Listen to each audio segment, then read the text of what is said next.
Think climate change isn't real? These facts will make you think again. In 2020, the Arctic sea ice reached its second lowest extent on record. That's a wake-up call, folks. And it's not just the Arctic. Wildfires in California burned over 4 million acres in 2020 alone, an area larger than Connecticut. Crazy, right? But wait, there's more. In 2021, the global average temperature was about 1.2 degrees Celsius higher than the pre-industrial levels. That may not sound like much, but it's enough to cause severe weather patterns and catastrophic flooding. Here's a glimmer of hope.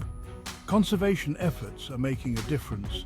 Countries are investing in renewable energy and reforestation projects. For example, Costa Rica aims to be carbon neutral by 2050. Now that's inspiring.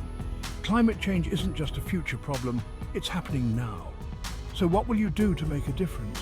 The time to act is now.